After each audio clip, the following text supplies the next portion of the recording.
자, 옆에 인사합시다. 만나서 반갑습니다. 자, 한 번 더 할까요? 당신을 보니 제가 행복합니다. 당신을 보니 제가 행복합니다. 어느 이 강의 프로그램에서 비유를 해 놓은 것을 제가 보게 되었는데, 어떤 비유이냐 하면 부모님이 이 60이 넘었어도 자녀에게 생활비를 지원하고 있는가라는 비율입니다. 이 비율에서 일본이 60이 넘은 부모님이 자녀에게 생활비를 지원해 주는 비율이 8%입니다. 홍콩은 11%라고 합니다. 자, 그러면 우리나라는 몇 퍼센트일까요? 대충 짐작은 하시겠지만 우리나라의 60이 넘은 부모님들이 자녀에게 생활비를 지원해 주는 비율이 무려 83%라고 합니다. 이렇게 수근수근 하시는 분들이 아마 지원을 해주고 있지 않나 생각이 드는데, 이게 무슨 비율이냐 하면 놓지 못한다는 거예요. 자식을 놓지 못하니까 그 자식으로 인해서 자신의 일생을 다 바치고 어쩌면 자기라는 이 인생을 망친다는 겁니다. 특히 엄마들이 더 그렇다고 합니다. 딱 이번 한 번만이다. 이번이 마지막이다. 절대로 이제는 이야기하지 마라. 이러면서 아버지 모르게 뒤로 살쩍살쩍 지원해주고, 이러면서 자신이 잡고 있는 이 자녀를 놓지 못해서 가장 가까이에 있는 소중한 것을 잃어버리고 살 때가 많다는 겁니다. 특히 어머니들은 아마 평생 어머니로서의 그 인생을 살다가 생을 마감한다고 해도 과언이 아닙니다. 물론 부모님 입장에서 보면 그렇게 사는 것이 당연하다고 생각할 수 있습니다. 하지만 그렇게 함으로 인해 자신의 가치, 자신의 소중함을 잃어버린다는 겁니다. 그래서 나에게 있는 진짜 나, 진짜 소중한 나 자신을 잃어버리는 안타까운 일들이 많다는 거죠. 그래서 우리 어머니들은 나이가 들면 들수록 어떻게 생각합니까? 이제 내 삶을 좀 찾고 싶다고 이야기하지 않습니까? 나도 좀 즐기고 싶고, 나도 여행대 가고, 나도 동창 모임도 가고, 나도 좀 그렇게 살고 싶다는 말을 많이 하지 않습니까? 그렇게 우리는 평생을 자녀를 놓지 못해서 이 자녀와 함께 살아가고 있는 것이죠. 우리 흔히 그런 말을 합니다. 잘 되면 누구 탓이고요? 내 탓입니다. 잘못되면 조상 탓입니다. 잘 되면 내가 영광을 받고 자화자찬합니다. 여러분, 자녀들이 잘 되면 누구의 탓을 돌리겠습니까? 절대 부모의 탓을 돌리지 않습니다. 자기 자신이 잘해서 그런 줄 압니다. 하지만 일이 잘못되면 때로는 부모를 탓하거나 환경을 탓하고 다른 사람 때문에 이렇게 되었다고 이 잘못을 전가합니다. 이것이 인간의 약한 본성이고 인간의 연약한 모습입니다. 사람은 누구나 잘못을 인정하는데 굉장히 인색합니다. 그래서 우리는 아마 평생 동안 부모를 탓하고 이 사회를 탓하고 정치인들을 탓하며 살아가고 있는 줄도 모릅니다. 오늘 말씀에도 그렇습니다. 이스라엘 백성들이 포로로 잡혀간 것이 누구의 잘못입니까? 자신들의 죄악 때문이지 않습니까? 그들은 그렇게 하나님의 은혜를 누리고 살았지만 그들은 그 죄악에서 떠나지 않았습니다. 그들의 잘못을 인정하지도 않았고 하나님 앞에 회개하지도 않았습니다. 오히려 하나님께서 공평하지 않다고 불평하고 있습니다. 오늘 본문 25절 말씀을 우리 같이 한번 읽어봅니다. 시작. 그런데 너희는 이르기를 주의 길이 공평하지 아니하다 하는도다. 이스라엘 족속아 들을지어다. 내 길이 어찌 공평하지 아니하냐? 너희 길이 공평하지 아니한 것 아니냐? 여러분, 이 말이 나오게 된 근본 원인은 지금 이스라엘 백성들이 포로로 잡혀간 것이 뭐냐면 하나님께서 불공평하게 우리를 심판했다는 겁니다. 지금 그래서 하나님의 이 심판은 지금 하나님의 판단 미스라는 거예요. 오늘 말씀에서 보면 주의 길이 공평하지 아니하다라는 말씀이 나오는데, 이 말씀은요 18장 2절 말씀에 보면 거기에 속담에 대한 말씀에 대한 건데, 18장 2절에서 3절 말씀을 우리 같이 읽습니다. 너희가 이스라엘 땅에 관한 속담에 이르기를 아버지가 신 포도를 먹음으로 그의 아들의 이가 시리다 함은 어찌 됨이냐. 주 여호와의 말씀이니라.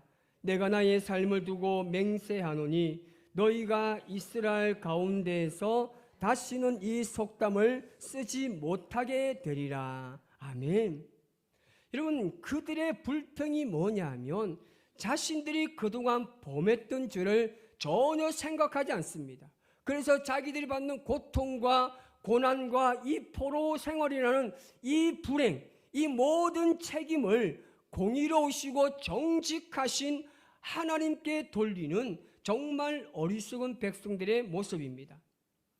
이 속담이 당시에 유행했던 이유는 조상들의 죄값을 우리가 받고 있고, 그 조상들의 죄값 때문에 우리가 고향을 잃어버리고 포로로 지금 살고 있다고 이 말을 지금 하고 싶었던 것입니다.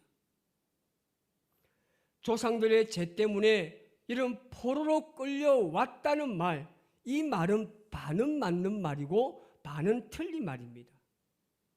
조상들이 죄를 지었다는 것은 맞는 말입니다. 그러나 조상들은 그 지은 죄 때문에 이곳으로 끌려왔다는 말은 틀렸다는 말입니다. 왜냐하면 하나님께서는 각자의 영혼은 나에게 속하였다고 말씀하셨기 때문입니다. 여러분, 하나님은 영혼의 이 개별성을 말씀하셨습니다.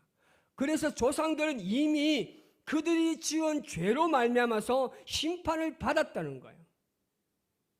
아합도 이세벨도 그들의 죄값을 치르고 비참한 죽음으로 하나님의 심판을 받았습니다.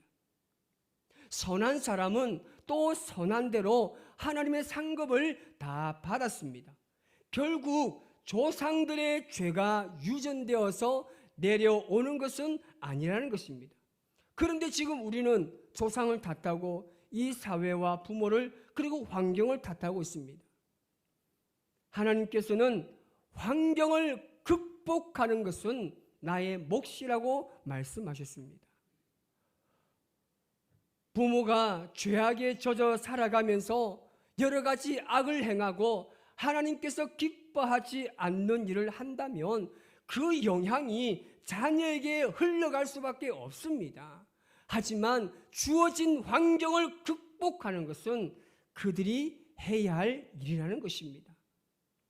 그래서 불행한 환경에 처한 자들이 꼭 붙들고 지켜나가야 하는 말씀이 무엇일까요? 오늘 본문 27절에서 28절 말씀을 읽습니다. 만일 악인이 그 행한 악을 떠나 정의와 공의를 행하면 그 영혼을 보존하리라. 그가 스스로 헤아리고 그 행한 모든 죄악에서 돌이켜 떠났으니 반드시 살고 죽지 아니하리라. 하나님께서는 정의와 공의를 많이 말씀하셨습니다. 정의는 어떤 단어를 쓰느냐면 미슈파트라는 단어를 씁니다. 공의는 이 체다카라는 원어를 사용합니다. 그래서 여러분, 이 정의는 개별적인 것이 아니라 말씀에 근거한다는 것을 의미합니다. 그래서 말씀대로 행하고 말씀대로 사는 것을 하나님은 정의라고 말씀하시는 겁니다. 공의는 뭐냐면 하나님과 사람의 관계입니다. 하나님께서 사람을 사랑하신 것 같이 우리도 지극한 사랑을 가지고 그 이웃에게 우리가 사랑을 전해야 한다는 겁니다. 그래서 위로는 하나님과의 정의가 확립되고 아래로는 백성들과의 사이에서 이 공의가 확립되도록 살아야 하는 것이 바로 하나님의 뜻인 것입니다. 하나님께서 이스라엘 백성들을 심판하는 이런 궁극적인 이유가 무엇입니까? 그들을 선택했음에도 불구하고 그들을 심판하실 수밖에 없는 하나님의 마음은 어떻습니까? 그들이 죄악을 깨닫지 않고 그렇게 살아가는 그들에게 심판을 하시면서 다시금 너희들이 지은 죄악들을, 너의 인생들을 생각하면서 과연 내가 하나님 앞에 어떤 죄악으로 살았는지 깨달으는 거예요.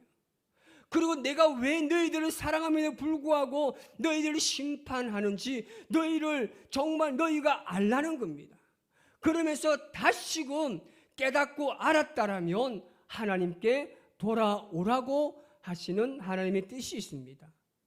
하나님께서는 잘못을 인정하고 가까이 오는 사람에게 다시금 시작할 수 있는 기회를 주시는 분입니다. 어릴 때 보면 우리가 자녀를 교육할 때 잘못을 했어요. 잘못을 하면 두 아이가 똑같이 잘못을 했는데 물어봅니다. 너 잘못이 무엇이냐 물어보면 한 아이는 잘못을 인정하지 않고 한 아이는 잘못했다고 인정합니다. 그러면 부모의 판단 어떻습니까? 인정한 아이를 어떻게 합니까? 너는 저 방에 가 있어. 그리고 인정하지 않는 아이를 잡아서 막 뭐라 하는 거예요. 막 뭐라 하고 그 죄는 다시금 이렇게 하면 안 된다고 말하면서 끝까지 인정하게 만들잖아요. 여러분, 세상에서 가장 무식한 사람이 뭔지 압니까? 자신의 잘못하는 것을요 절대 없다는 사람입니다. 세상에서 가장 불쌍한 사람은 자신의 잘못을 알면서도 여러분 인정하지 않는 사람입니다. 그러나 세상에서 가장 희망이 있고 소망이 있는 사람들은 자신의 잘못을 깨닫고 뉘우쳐서 하나님께 나와서 기도하는 사람인 줄 믿습니다. 성경을 보면 많은 인물들이 그랬습니다. 아브라함이나 다윗이나 베드로나 사도 바울이나 어거스틴 같은 사람을 한번 보십시오. 얼마나 이 사람들도 잘못된 사람을 살았습니까? 정말 우리가 본받을 수 있는 그런 인물인데도 불구하고 그들은 주님 앞에 많은 잘못을 짓고 살았습니다. 그들은 그 잘못을 인정하고 완전히 주님 앞에 돌아감을 통하여서 하나님께 용서를 받는 경험을 했던 사람입니다. 그리고 그들의 인생을 다시금 시작할 수 있었습니다.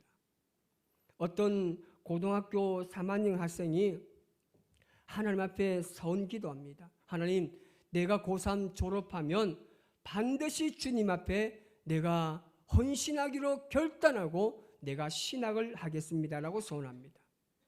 그는 하나님께서 주신 그 은혜를 가지고 열심히 복음의 말씀을 전하면서 그리고 그의 달란트에 따라서 복음 성가를 만들기 시작했습니다.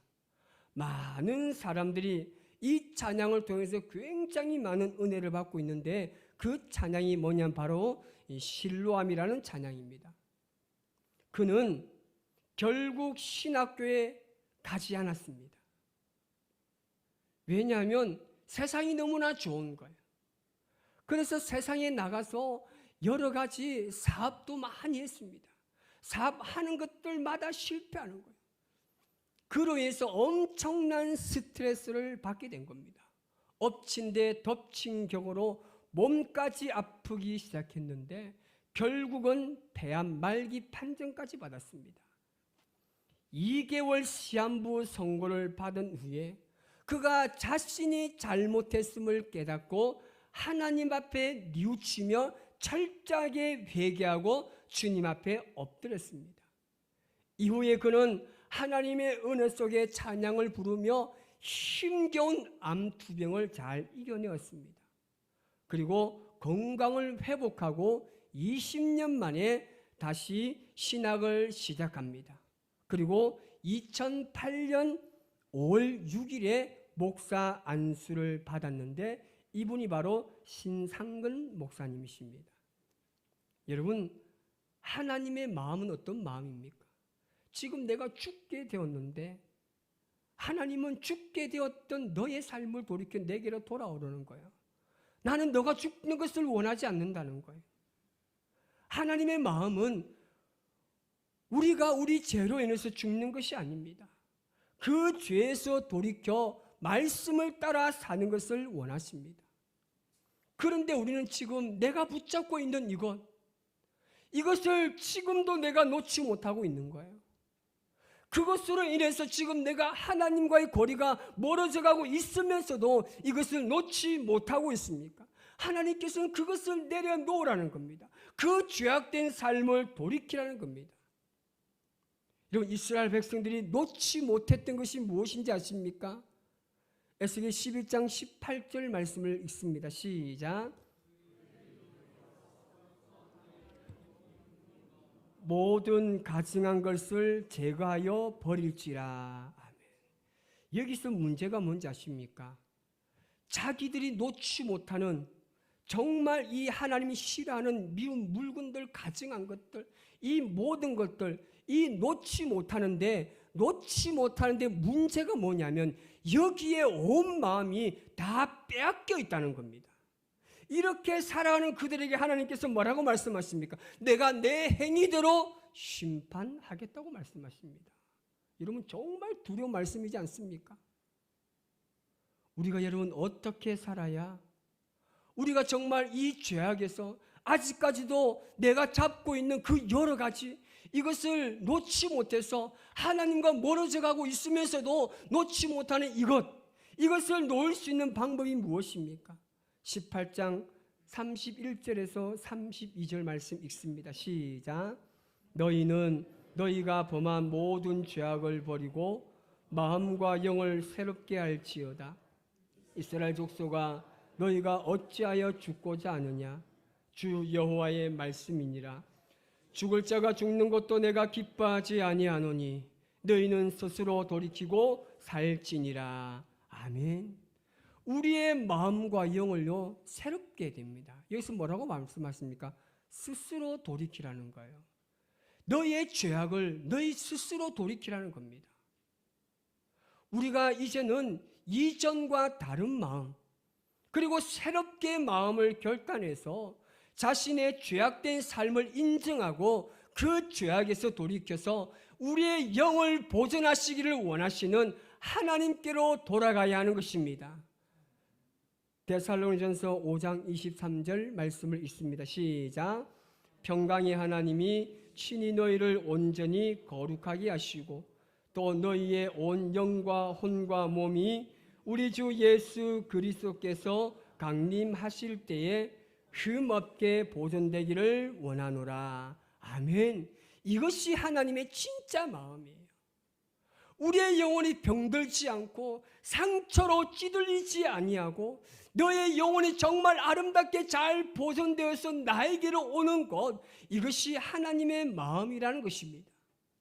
너희가 빨리 죄악에서 스스로 돌이키라는 거예요. 이것만 하나님 용서하겠지. 여러분, 이런 죄악도 우리가 단결하고 완전히 끊어버려야 합니다. 이런 펜싱이라는 스포츠를 여러분 잘 아실 것입니다. 이 펜싱이라는 것은요, 이 점수를 굉장히 순식간에 점수를 내는 이 스포츠인데 이 칼을 굉장히 빨리 움직이지 않습니까? 순식간에 움직입니다. 그래서 이 찌른 사람도 내가 잘 찔렀는지 빗나갔는지 파악하지 못한답니다. 그런데 한 사람만큼은 점수가 났는지 안 났는지 알 수가 있다는 거예요. 그 사람이 누구냐면 칼에 맞은 사람입니다. 우리는 보면 이 축구나 농구나 다른 경기를 보면 막 골을 넣으면 그 사람이 막 골 넣었다고 하면서 막 뛰어다니잖아요. 그런데 펜싱에서는 어떤 단어를 쓰냐면 투셔라는 이 단어를 사용합니다. 투셔라는 단어는 뭐냐면 찔렀다라는 뜻이 아니라 찔렸다라는 뜻입니다. 그래서 펜싱에서는 채점을 할 때에 득점한 사람이 아니라 실점을 한 사람이 손을 들고 상대방에게 점수를 주는 것이 펜싱의 법도라는 것입니다. 옛날에 펜싱은 무예였습니다. 무예의 목적은 무엇입니까? 무공을 쌓아서 나를 지키고 사랑하는 가족들을 지키기 위함입니다. 그런데 그 무예, 그 공이 어느 순간에 쌓이느냐 하면 투셔라는 이 단어를 사용할 때 쌓인다는 겁니다. 내가 맞았다, 내가 잘못했다고 말하는 순간 그때 내 무공이 한 단계로 올라가는 것입니다. 여러분, 신앙도 마찬가지입니다. 우리의 믿음이 성숙해지는 방법은 하나님의 섭리를 통해서, 하나님의 일하심을 통해서 나 자신을 발견하는 것에서부터 시작됩니다. 여러분, 지금 세상 살기 얼마나 힘드십니까? 정말 하루에도 몇 번이고 나에게 두려움과 염려가 찾아오지 않습니까? 정말 몇 번이고 쓰러지고 넘어지고 정말 포기하고 싶을 때가 얼마나 많습니까? 정말 나는 연약합니다. 나는 부족합니다. 정말 나는 아무 쓸데없는 사람입니다. 내 자신을 스스로 그렇게 고백할 때가 있지 않습니까? 나 같은 사람이 세상에 과연 무엇을 하겠냐고, 내가 부모에게 어떤 도움이 되겠냐고, 내가 이 공동체에 내가 어떤 도움이 되겠냐고, 나 같은 사람이 무슨 도움이 되겠냐고 말하지 않습니까? 그때 여러분, 내 안에 있는 힘으로는 도저히 우리가 견딜 수 없지 않습니까? 그때 우리는 뭐가 필요합니까? 우리는 성령의 능력이 필요한 겁니다. 여러분, 내가 아무리 보잘것없고 내가 아무리 쓸데없고 세상에 정말 버린 사람 같을지라도 하나님께서는 나에게 뭐라고 말씀하십니까? 얘야, 그래도 내가 너를 사랑한다. 네가 쓸데없는 사람이라 할지라도, 세상이 너에게 손을 들어주지 않는다 할지라도 나는 그래도 너를 세상에서 제일 사랑한다. 이것이 하나님의 음성입니다. 여러분, 은혜 받는 것이 구체적으로 무엇을 말합니까? 목사님의 설교 듣고 한 시간 마음이 찡하고 눈시울이 붉어지는 것이 아닙니다. 하나님의 말씀을 듣고 비로소 내가 형편없는 인간임을 깨달았다면 지금까지 그릇된 삶을 우리가 버리고 결단하여서 우리의 삶의 인생을 바꾸는 것입니다. 한순간도 하나님 버리지 않았습니다. 왜 우리 가정에 이런 불행이 왔나요? 하나님, 내 몸에 왜 이런 아픔을 주셨나요? 그럴 수 있죠. 정말 가만히 생각해 보면 나 같은 존재가 아무것도 할 수 없는 연약한 존재라는 모습밖에 보이지 않습니다. 그렇게 연약하고 아무 쓸모없는 사람을 하나님은요 끝까지 사랑한다고 말합니다. 내가 너를 위해서 예수를 보내주지 않았느냐? 연약하고 부족한 너를 위해서 내가 그 아들을 죽게 했다고 말씀하시는 겁니다. 여러분, 우리의 모든 인생의 여정에 하나님을 찾으시기 바랍니다. 우리가 그렇게 힘없고 나약한 자라도 하나님은 우리를 절대 그렇게 평가하지 않습니다. 세상의 평가는 우리가 소유하고 있는 것을 평가할지 모르지만 하나님은 우리의 중심이 과연 무엇을 향하고 있는가, 그것을 바라보시는 겁니다. 오늘 이 시간 함께 이 찬양으로 고백하면서 절대 세상 앞에 두려워하지 마십시오. 하나님은 나의 편이십니다. 한순간도 떠나지 아니하시고 나를 버리지 아니하시는 그 하나님은 오늘 지금 이 순간에도 나와 함께 할 줄 믿습니다. 이 믿음으로 고백하며 나아갑시다.